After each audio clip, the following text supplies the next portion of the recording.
Bible. Why not other versions? Well, I've been a Christian since 1969.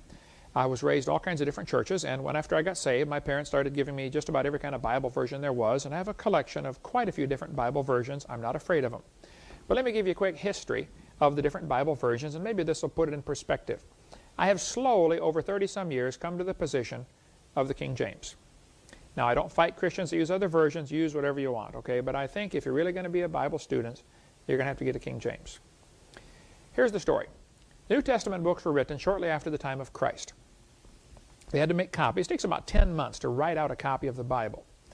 So they had to write out the whole copy of the Bible by hand. They had no Gazettener, no printing press, no, Gutenberg hadn't been born yet. So it took a long time to make a copy of the Bible. They make their copies, they had either both books and scrolls, both were in use all through Scripture. And they make a copy and then they check it very carefully. If they find a mistake, they're going to burn it. So they were very careful to get it right. They had a checking system that was really pretty goof-proof. They made all these copies and they spread out around the world because this was a time of great persecution. Christians are getting persecuted, so they spread out to different countries and they bring their copies of Bibles with them.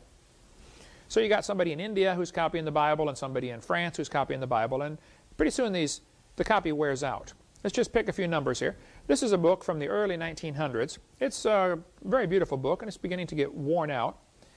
If this book was in active use, if I opened it and closed it and read from it every single day, it would shorten the life of it. If it just simply sits on the shelf, of course, it lasts longer. But a book in active use is going to quickly fall apart, as this one has already begun to fall apart, and it's not in active use, believe me. The scrolls that are in active use are not going to last more than maybe 200 years. Let's be generous here. Let's say a book lasts 200 years if you use it every day. So they use these scrolls or Bibles and they're copying from it every day. At the end of the day, they roll it up and they put it away. Within 200 years, it's worn out. It's rags. You throw it away. But it doesn't matter because by then you have 50 copies you've made off of this thing, or maybe 100 copies. They've made copy after copy after copy of these scrolls or books. So you have exact copies of the original. The original is junk by now, so you throw it away. It doesn't matter. You take those 50 copies and you begin making copies off of those. And again, a very careful copying process, but after a few hundred years they are junk, so you throw them away. This goes on several generations, and now you're on the 4th or 5th or 6th generation from the original. And now you have thousands of exact copies of the original, which is long gone. It's been thrown away years and years ago. Okay, about the early 1500s, they decided to put the Bible into English. And so Erasmus and Luther and Tyndale and the Geneva Bible and all this was made in the early 1500s, and throughout the 1500s. They're making copies of the Bible, they're translating it to English. They went around and gathered up old scrolls that they could find and copies of the Bible, and they found about 5,000 copies of Scripture from countries all over the world. This group of manuscripts became known as the Textus Receptus, the received text. They looked at all these scrolls and could find no differences except the spelling of people's names and the spelling of cities, like Peter and Pedro and stuff like that. So they made English translations, and finally the King James in 1611 was made from these texts, what's called the majority text. Meanwhile, down in Egypt, there was a group of folks called the Alexandrians down in Alexandria, Egypt, which was at that time a major city. A major library was there, which later burned, but a major city in Alexandria, Egypt.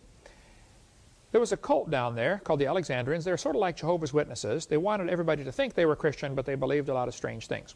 So they made their own version of the Bible. They left out a lot of verses they didn't like. They changed little things here and there. It was a careful counterfeit, but a counterfeit nonetheless. They have this Alexandrian Bible, and some copies were made, and the primary guy in this cult was a guy named Origen, who lived about 240 A.D. In 350 A.D., 2 copies of the Alexandrian Bible were made, and those copies are called the Sinaiticus, because it was found in the Sinai desert in a monastery, and Vaticanus, because it was found in the Vatican library in the basement, I believe. Those 2 copies from 350 A.D. are still around today. 1,600 years old copies of the Scriptures, well, of the Alexandrian Bible. The Latin Vulgate was made from those manuscripts in 380 A.D. It was translated to Latin.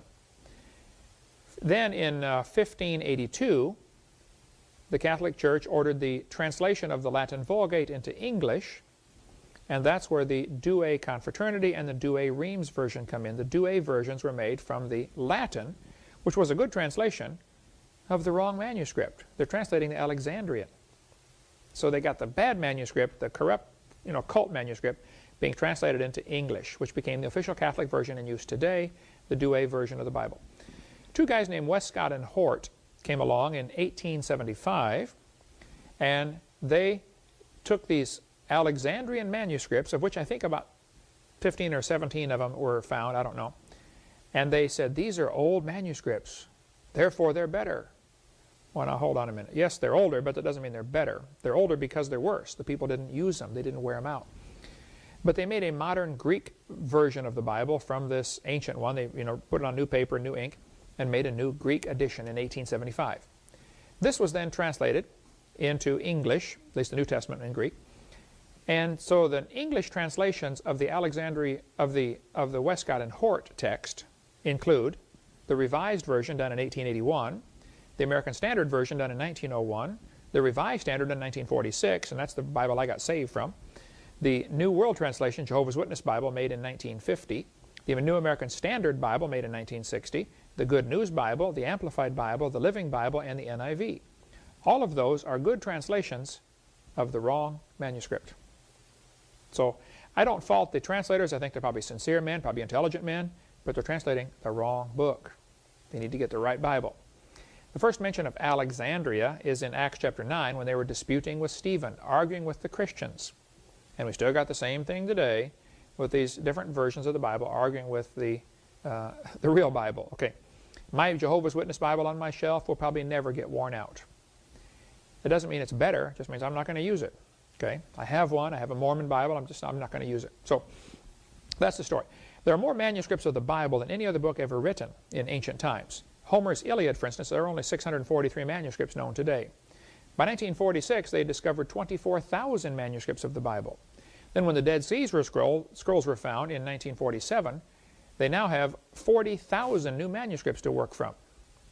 So the Dead Sea Scrolls made it up to the total now of 64,000 manuscripts of Scripture. The Isaiah scroll is 1,000 years older than any known manuscript anywhere in the world. And it matches exactly the Textus Receptus, the King James.